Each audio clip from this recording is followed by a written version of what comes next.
Welcome back to Pro League, everybody. We are having some technical difficulties with our sound, but can't really hear each other right now, but that's going to be fixed in just a second. We did see the predictions here were 5-1 in favor of Maru. Yeah, no surprise there. Maru, he is fantastic. He's certainly a lot more informed than Life is currently. So Life, 16-11 this season. He just hasn't been getting the wins that he did in his previous team, to be honest. Yeah, a lot of people have really criticized Life since his move to KT. He seems a bit disillusioned from the game. A lot of people had rumored that he's been playing Legacy of the Void. He's not practicing as much, or he's kind of taking a step back, you know, with that KT paycheck. But we'll see, man. Maru, on the other hand, has also had a lot of wrist problems recently. Again, still one of those things that seems to be somewhat of a rumor, but you see him grabbing his wrist, even in the early game, not APM spamming as much. The guy's clearly taking a step back. Wasn't really used much at the end of round 4 in the important matches for Generic Green Wings. Yeah, he went something like 0-5 in round 4 of Pro League, and then he kind of really just, you know, as you said, didn't have the best games. And he's been doing well in individual leagues, as we do see in GSL. Had a 2-0 versus Hero, 2-1 versus Classic, and recently, to get into the round of 4, did 3-1 Rogue, a Zerg player. Yeah, that's actually probably the most important stat to remember here, and that was his most previous series. So Life should be a little bit nervous coming up against this guy. Have to agree. We'll see if Life's got a really cool strategy plan, because recently when he does come out for these matches, he's got a certain build prepared.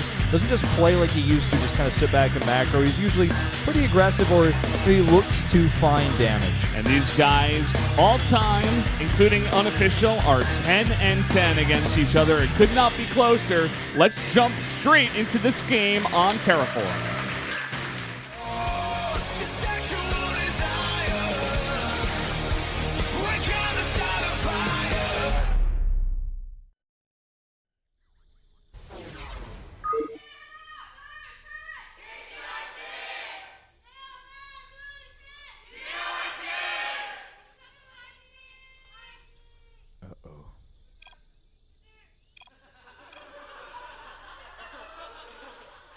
So you didn't press the right button. Oh, man. Hold that high. Well, I think this is the first time this has actually happened. Ever.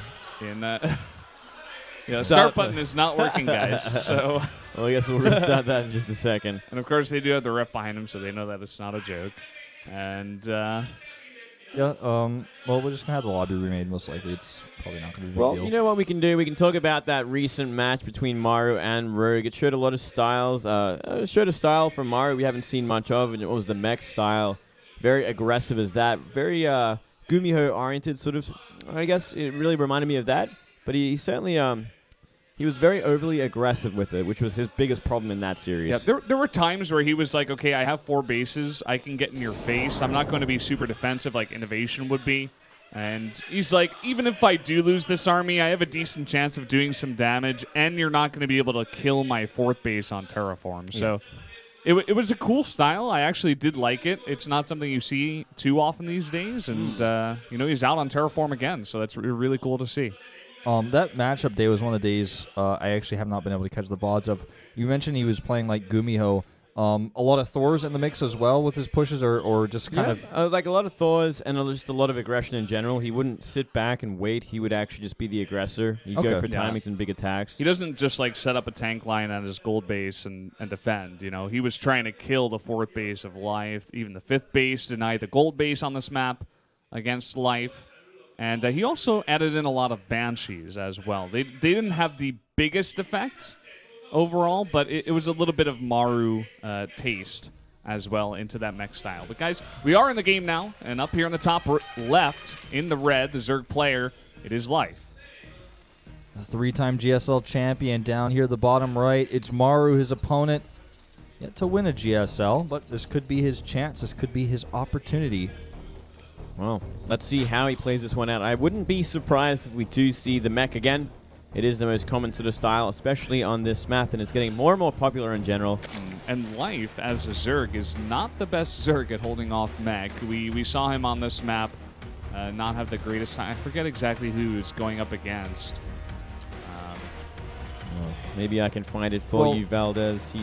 You know, it's just not. It's not been his strength. His strength has often been winning macro games where he gets a tempo advantage from harassment and run-bys, and Mech is kind of a Turley style, right, where it's hard to find openings, it's hard to find a way into, you know, that third or fourth base. Yeah, I think those games were against Innovation. He also lost a couple of series against Byung. Yeah, that wasn't too long ago as well. Yeah, just Life just not finding the success we all expect him to this year, pretty much.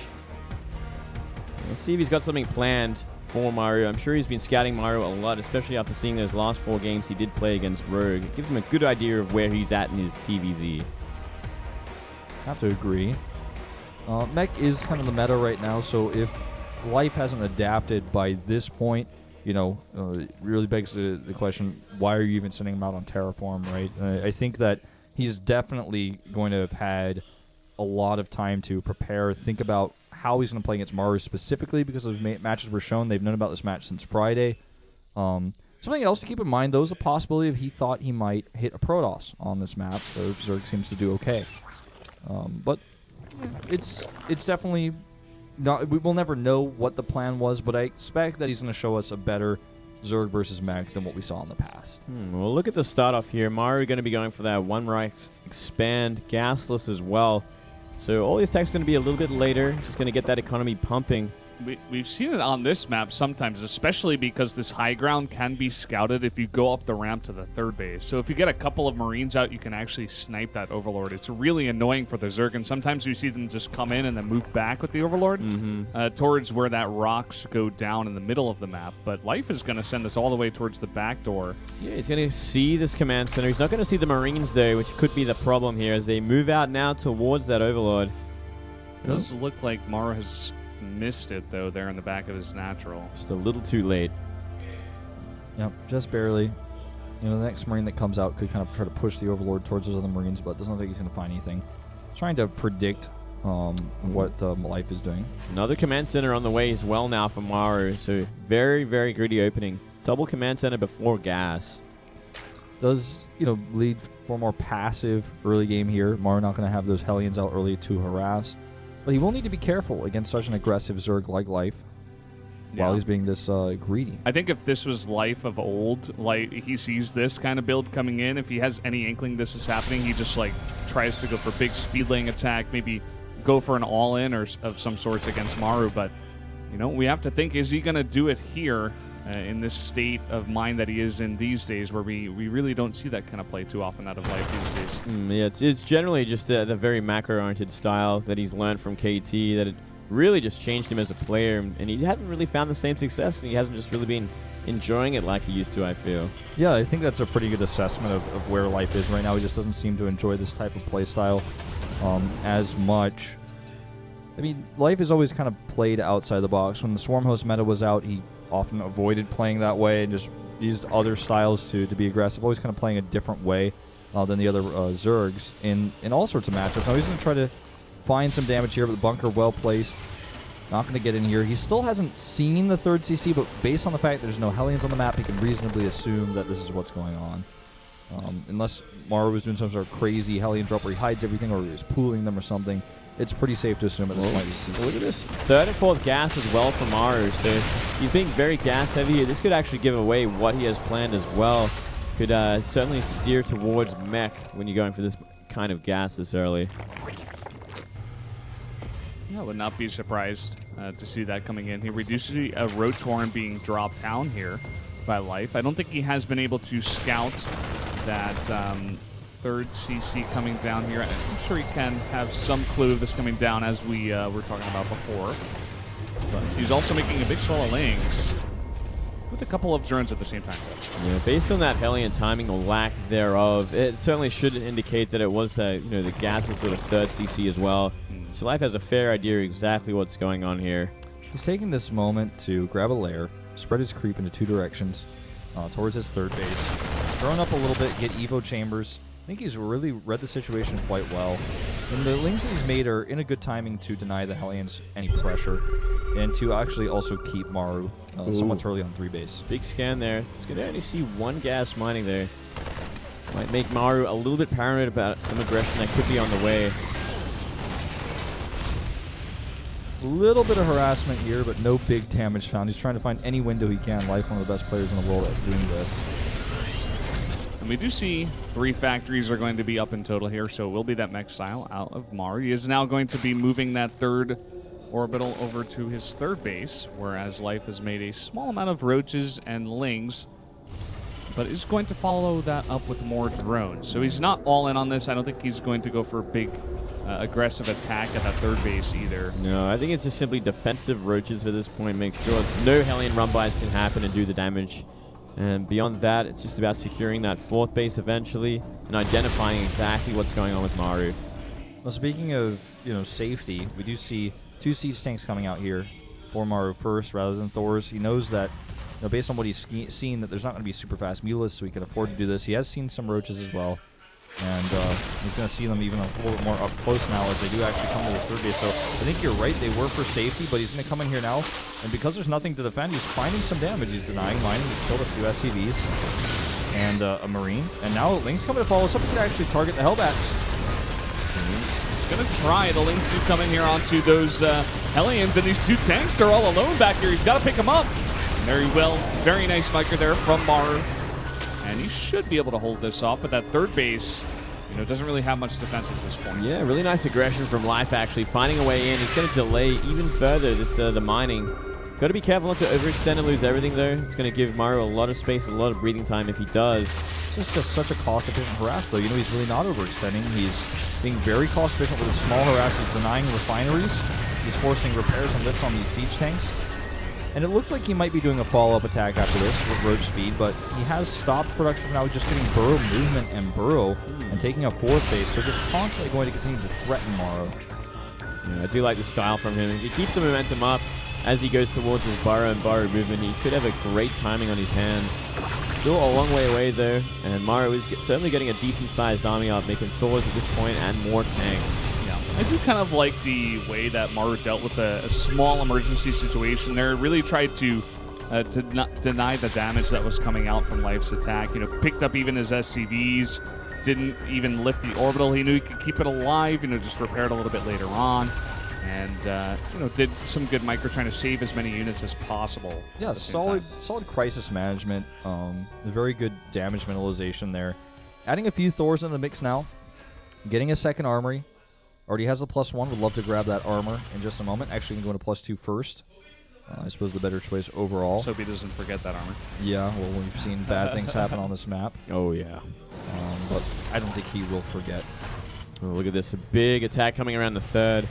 And there's 1 siege tank in range kind of set up, but that can get overwhelmed by that amount of Lings pretty easily. But nothing too far away from it, though. He should be able to shut this down pretty easily. But if he gets a refinery, slowing down the gas with a mech Terran is always a good idea. Oh, he's going to go for the big burrow in here, but there is a turret in place. Yeah, he's going to tank, though, with 1 roach. Looks like he might have wanted to burst the turret down for a second there, but decides against it. Can absolutely grab this refinery, though. And it's just going to take 3 shots. Will he even lose a roach for it? Nope. Burrows away. Super fast regen. Hydra range almost done. +1/1 for range units with 24 roaches on the map. Quite a lot of early Vikings out here. For Maru, the fear of Vipers is in his heart, but he sees the hive is not even complete yet. The creep spread is starting to move across now 3 different directions, and maybe even 4 if he splits it across the middle of the map, which it looks like he's already doing here. And he doesn't build a gas bank yet because he's been so aggressive with this roach force, and he's dropping all these upgrades and the hive. But as you can see, the evolution chambers being started, so you can use that consume. And Life is getting ready for the late game. He is. He's certainly planning to go into that Viper style. Roach Hydra behind that, so maybe going to be looking to do more aggression, trying to pick apart that mech before it gets too big. But a very nice run by here from Maru, looking for some drone kills. Going to find a few. But I'm really happy we're seeing Life add spine crawlers. How many times have we seen Zerg players fall apart tonight? On this map even. Oh. Find one here. Yeah, it is a rarity, and it's always been a big problem as well for Zergs against these kind of mech styles. Is this real life? Guys, he's going to walk straight on top of a bunch of roaches. He's going to get a full surround on 2 Thors. They're going to go down immediately. And now without those Thors there, he can actually kite back against the Hellbats and kill a few more units. The Viking's totally useless in this fight. Sensor tower was there, but no detection. And even a Ling here. Big blunder there. And you do see Life is maxed out at this point. 12 more roaches on the way to finish that cap. And still 40 supply to go for Maru. But if he can get this planetary up and set up shop here, he should be pretty safe. So long as he doesn't get blinding clouded. That's really the trouble about this map. Attacking into a turn once he gets this gold base is just unbelievably hard. So I feel like Life, you know, he is going into this big composition. He's going to have 2-2 here, but he's also preparing a bit for that later game, also getting the +1 in melee. And he's got a hive out here. Wouldn't be surprised to see some of those higher techs coming out here in a bit for Life. Moving across the map with this, again, now with Blinding Cloud. And this is the most important fight for Maru to defend. If he defends this, you know, the game goes on. If he ends up losing too much here, Life could actually just take a win with this fight. It's going to be tough. It's going to be tough. These Vikings have to be in place. They are currently, but he might need to be a little bit more forward so he can deal with them before the Blinding Clouds get down. Scan there, he sees the entire army, and the split on those tanks is quite fantastic. I think Life also saw that, and he's just going to try to take another angle here. See, this is one of the problems. Always going to grab a siege tank here. Oh. Saves the Viper. Very well done. He's going to grab a few Vikings on the retreat. Oh, that abducted Viking actually took the kill on the first one, nearly killing that second one as well. All energy gone at this point, and no real damage found. The two most important buildings, I'd say, even more important than the planetary fortress, are those two sensor towers. The other angle of attack is what you were talking about. I was going to suggest perhaps going behind the gold base. As soon as the sensor tower's up, that's no longer viable. It takes way too long to walk around there. Your entire strategy is going to be known. Going around with roaches is still going to be undetected, but you know, it's definitely going to be tough to engage directly into that. The sensor tower just allows Maru to be in position constantly, no matter what. You're going to see the roaches come behind there. Going to try to snipe some SCVs out, but a couple of tanks in position will shut this down. Going to once again try to come in towards that third base, but a couple of tanks there with a very nice wall of supply depots. So much damage here, and he's still going to remax with roaches for now, so no Ultralisk change, no Brewlord, nothing else on the plans for now. It's kind of an interesting idea from Life. You know, he really needs to start to think about transitioning, whether it be Ultras or Broodlords, to try and pull this army apart, because it's essentially from here, it's maxed out, and he's just banking, looking for a fifth base. One of my concerns about the late game here for Life is that he's given Maru enough time now to where he's going to have BC tech. You know, he's already added additional starports. He just added, I believe, 4 more. He can add Ravens and BCs. His gas bank isn't there yet to make the BCs or the Ravens, but he's building it. You know, he is maxed out.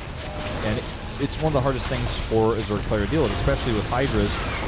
You know, we saw one of the only reasons why Innovation ended up losing to Biel in Game 5 on this map was just simply because he didn't research the armor upgrades, the +3 armor, which would have given his BCs so much more tanking.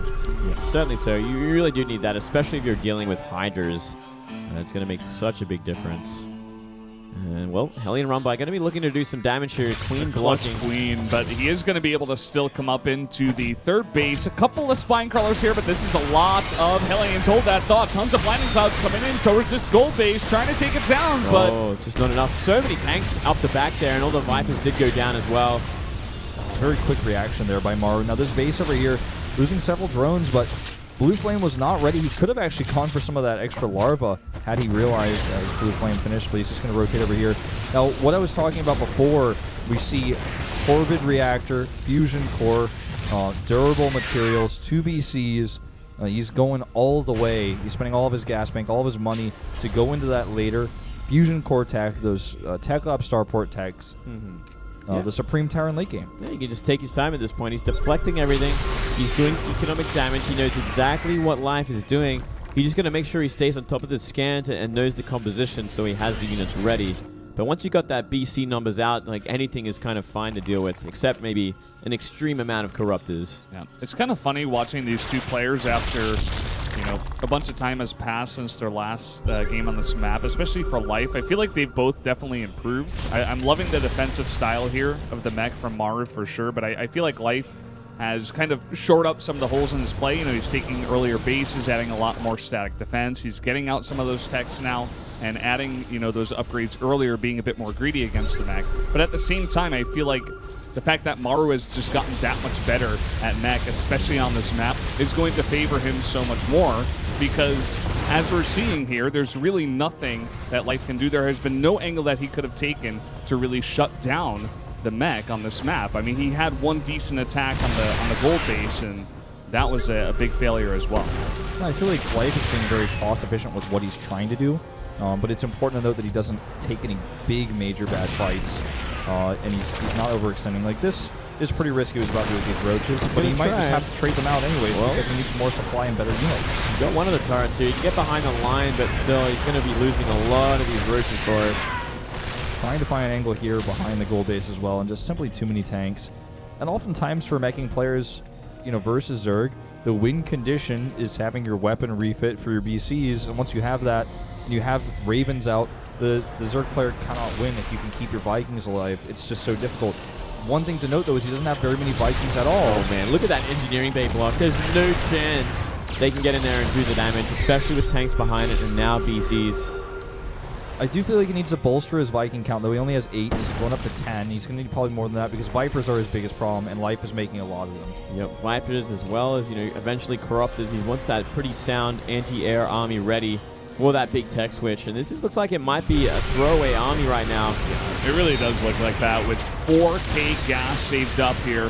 Just going to try to snipe out some of the units, trade out a bunch of these roaches and maybe some of the Hydras before he does go for that big remax. Going to make some more Ultras, maybe not ready just yet. Yeah, more Ultras on that. That's interesting that he chooses to go for Ultras. And you'd think he'd want to add some Corruptors as well, but his air unit upgrades are so far behind because he got that Spire so late.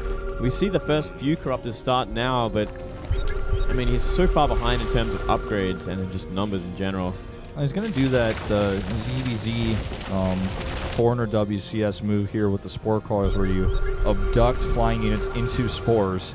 Definitely does give you a little bit more anti-air power than even a Hydralisk will.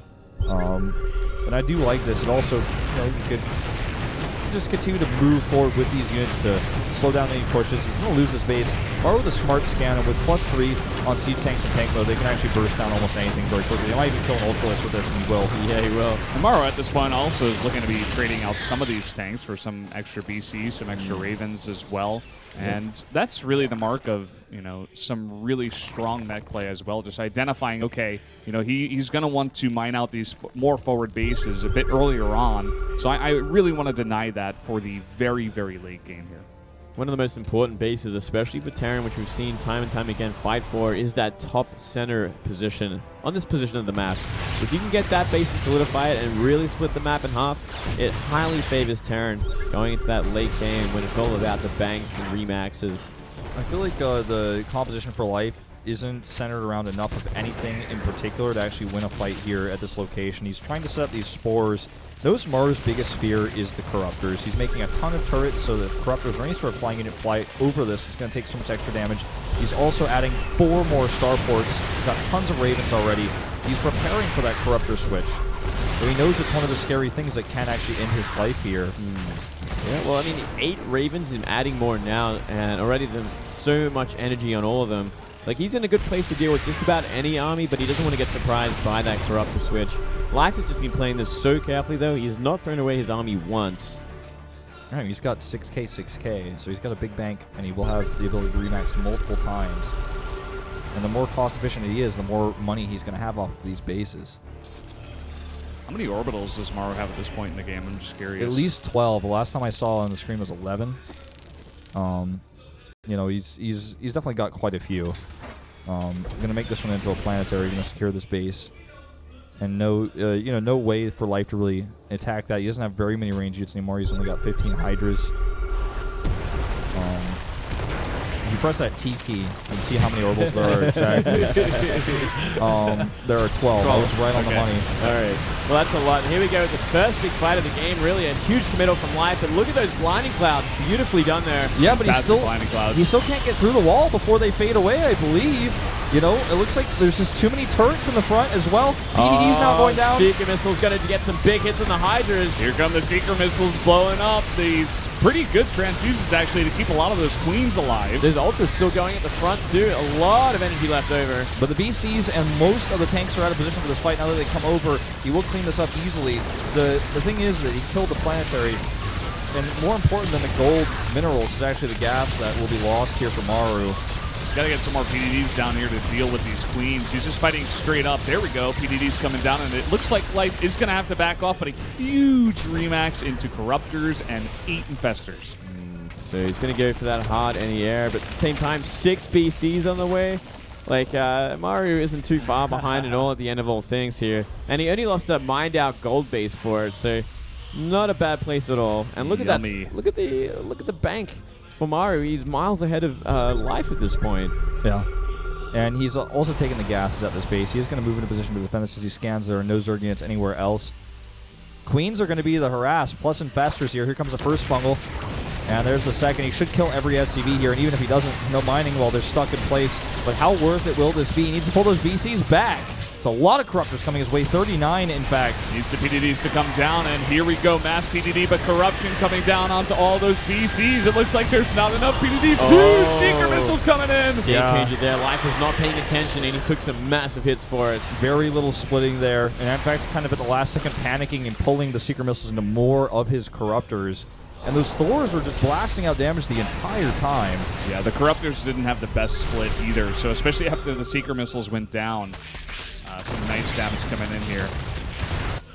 All right, nice little Ling harassment as well on that gold base again. And he's rotating around to this base. It is a planetary, and there are tanks behind it, losing some Infestors for free there, but still a lot left over with a lot of energy. Maru is down to 26 Harvesters. Yeah, he has a lot of orbitals, but this means that more important than some lost mining and some gas mining he's going to have to reallocate is his army sites can get even bigger. He's up to 164 army supply. So many of that in BCs, Ravens, and Vikings, exactly what he wants in this comp. I'm a bit surprised we're even seeing Broodlords on the table right now because I just don't think that Life is ready for that. Yeah, that's an ambitious move considering he's up against a pure anti-air army at this point. But I guess he can kind of siege from afar at this new base down here. He's going to try once again. He's got to be so careful there. Going to try to move these spores forward first. Keep some of these queens alive with transfuses. It's just so funny because there's just so few tanks here, but there are enough to zone this. Oh, look at this. Going to zone him out with some Seeker Missiles. They're not going to find the hits. Going to fall down there. Broodlord's moving back into position. All they need is a few bursts to take out all these tanks in the front. Maru's so scared of these Infestors, he's not even going to challenge these Broodlords, which are blatantly in range. Yeah, some Yamato cannons would do the trick. That's what he's going to do. There you go. 1, 2, 3, 4. Line him up, knock him down. Goodbye, 4 Broodlords. Same time. He remakes exactly 4 right after that. He's like, how many did I lose? Doing the inventory. He wants to All line the him up creep. again. Look at that. He cleared the entire creep up the top here. So another base opening up for Maru in due time. He's got plenty of orbitals to send that direction. This is a crazy harass.